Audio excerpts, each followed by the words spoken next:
আমি একজন যুবক, আমরা অনেক সময় মজার ছলে বা বিশেষ উদ্দেশ্য ছাড়া ফেসবুক বা মেসেঞ্জারে 3 বার কবুল বলি। তাতে কি আল্লাহর দরবারে বিয়ে কবুল হয়ে যাবে? এতে কি কোনো গুনাহ আছে? পোলাপান বান্দরামি করার জিনিস খুঁজে পাও না? অনেক পোলাপান এগুলো করে। এমনকি এই যে নাটক সিনেমাতে অনেক সময় অভিনয়ের অংশ হিসাবে এগুলো করে না অভিনেতারা?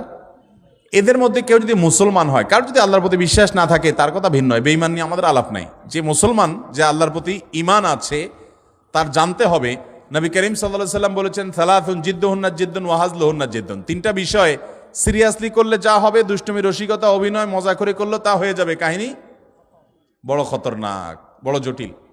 অতএব আপনি দোস্ত দুষ্টামি করে কোনো ক্লাসমেট মেয়েকে বললেন অন্য 2-3 দোস্তের সামনে যে আমি ওরে বিয়ে করলাম, এবং সেও অ্যাডাল্ট, আপনিও অ্যাডাল্ট, দুজন সাক্ষীও আছে। আর বিশেষ করে নাটকে যেটা হয় যে অভিভাবক অনেক সময় থাকে, যদি সত্যিকারের অভিভাবক থাকে, ওখানে তো সব বকওয়াস অভিভাবক। মেয়েদের তো বিয়ে অনেক হলো, আমাদের মতো মেয়েদের বিয়ে অভিভাবক ছাড়া হয় না, কিন্তু হানাফি মাযহাব অনুযায়ী অভিভাবককে জরুরি না, যদি অ্যাডাল্ট হয়ে যাবে তাহলে সেক্ষেত্রে হানাফি মাযহাবের আলোকে এই বিয়ে হয়ে যাবে। 2জন সাক্ষীর সামনে শুধু বলছেন প্রস্তাব, সে বলছে কবুল, দুষ্টামি করে বলছেন, বস কাহিনী খতম হয়ে গেছে। কথা বুঝেন নাই? খুব জটিল একটা বিষয়। ঠিক তালাকের বিষয়টাও এরকম।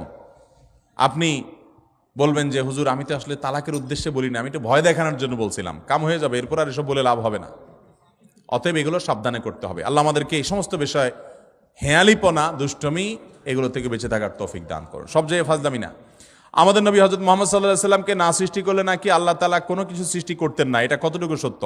এরকম একটা হাদিস আছে, কিন্তু সেই হাদিসকে মুহাদ্দিসগণ, হাদিস বিশারদ, বিশ্লেষকগণ এই হাদিসকে জাল হাদিস হিসাবে চিহ্নিত করেছেন। এর সনদ বিশুদ্ধতার সূত্রে বর্ণিত নয়। লাউলা খলিকতু লামা খলিকাতিল আফলাক, নবী সাল্লাল্লাহু আলাইহি সাল্লাম যদি সৃষ্টি না হতেন আসমান জমিন সৃষ্টি হতো না। ভাইরা আমার, নবী সাল্লাল্লাহু আলাইহি সাল্লামের মর্যাদা বলার জন্য মিথ্যা হাদিস বলার কোনো দরকার নাই।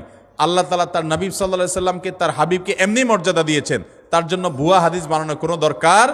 তিনি সকল নবী রাসূলদের মধ্যে শ্রেষ্ঠ, তাকে আল্লাহ মেরাজে ডেকে নিয়ে সম্মানিত করেছেন, তাকে আল্লাহ তাআলা কিয়ামতের ময়দানে হাউজে কাউসার দান করবেন, তার শাফাআত হবে সবচেয়ে বড় শাফাআত, শাফাআতে কুবরা। তাকে আল্লাহ তাআলা কত মর্যাদা দিয়েছেন। অতএব ভুয়া ভিত্তিহীন হাদিস বলার দরকার নেই। বুখারীর হাদিসে আসছে, তিনি বলেছেন লা তুতরুনি কামা আতরাতিন নাসারা ইবনে মারইয়াম। খ্রিস্টানরা ঈসা আলাইহিস সালামের মর্যাদা বেশি বলতে গিয়ে ওনাকে আল্লাহর সন্তান বানায়া ঈমান হারা হয়ে গেছে। তোমরা আমার মর্যাদা বলতে গিয়ে এরকম সীমা লঙ্ঘন করবা না।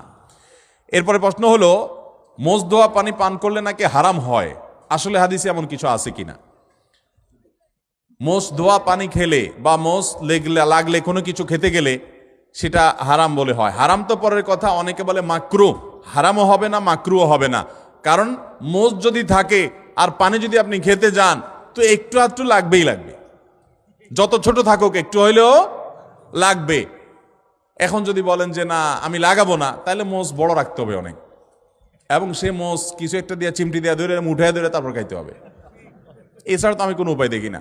কারণ যদি ছোট ছোট মোজ হয়, পানি খাবেন আর লাগবে না, তাহলে ঠোঁট ধরে উঠে রাখতে হবে। তাহলে বোঝা গেল এটা ভুয়া, ভিত্তিহীন কথা। মোজ যদি লেগে যায়, ইচ্ছাকৃত তো মোজ ধোয়া পানি, মোজ ধোয়া খানা, মোজে লাগলে সেটা খাবেন না আপনি। কারণ হলো সেটা তো আর পরিষ্কার করে হওয়ার সময় জীবাণু থাকতে পারে, ধুলাবালি থাকতে পারে। ইচ্ছাকৃত এটা করেও না কেউ, কিন্তু অনিচ্ছাকৃত যেটুকু লেগে যায়, এটার কারণে হারাম তো দূরের কথা, মাকরুহ হবে না। এটা ভিত্তিহীন কথা। কথা বুঝাতে পারছি? কোন মদ করে বলে শুনছে এই ফতোয়া যে মোজ ধোয়া পানি খাইলে গুনাহ হয়, মাকরুহ হয়। এই জন্য সে মদ খাওয়ার সময় তার মোজ বড় ছিল, উঠায় ধরে মদ খাইতো।